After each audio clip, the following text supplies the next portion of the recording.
అవిశ్వాస తీర్మానం జరుగుతూ ఉంది. ఎన్డీఏ కూటమి విజయం సాధించబోతూ ఉంది.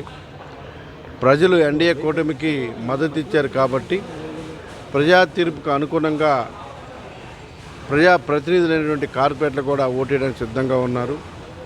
వాళ్ళందరూ కూడా మాకు పూర్తి మద్దతు ప్రకటించారు.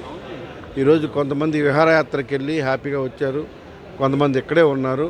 సో అందరూ కూడా కలిసికట్టే రేపు ఉదయం 11 గంటలకు ఎన్డీఏ కూటమి బలపరిచిన అభ్యర్థికి సపోర్ట్ చేసి అక్కడ ఉన్నటువంటి మేయర్ని దించాలని చెప్పేసి కార్పొరేటర్ డిసైడ్ అయ్యారు.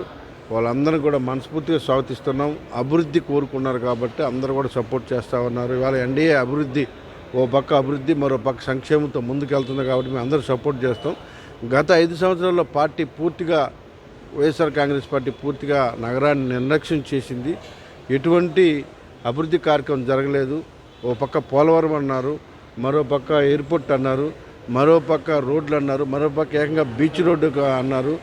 ఏది కూడా చేయకుండా నిర్లక్ష్యం చేశారు. కాబట్టి ఈ 5 సంవత్సరాలైనా మేము ఈ నగరాన్ని బాగుపరుచుకోవాలని చెప్పేసి కార్పొరేటర్లు అందరూ కూడా మూకుమ్మడిగా సపోర్ట్ చేస్తున్నారు. వాళ్ళకి ప్రత్యేకమైన ధన్యవాదాలు. ఈ విశాఖపట్నం అభివృద్ధిలో మేము కూడా ఒక పార్టీ అందుకు చాలా హ్యాపీగా ఉన్నాం. Thank you. సుమారు ఎంతమంది వచ్చారండి ఈరోజు?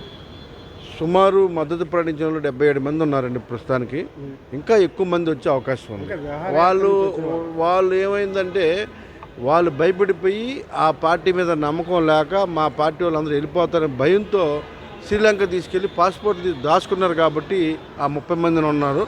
లేకపోతే వాళ్ళు కూడా రావడానికి సిద్ధంగా ఉన్నారు. వదలమనండి, ఒకసారి పాస్పోర్ట్లు ఇచ్చి మొత్తం వాళ్ళు కూడా వచ్చేస్తారు. సో ప్రగడబందీగా తీసుకెళ్ళి బంధించి పాపం వాళ్ళని ఇబ్బంది పెడతా ఉన్నారు. వాళ్ళు రేపు వచ్చి ఇక్కడ కంప్లైంట్ కూడా ఇచ్చే అవకాశం ఉంది. మా పాస్పోర్ట్ దాచారు, మమ్మల్ని రానికుండా చిత్రహింసలు పెడుతున్నారని చెప్పేసి.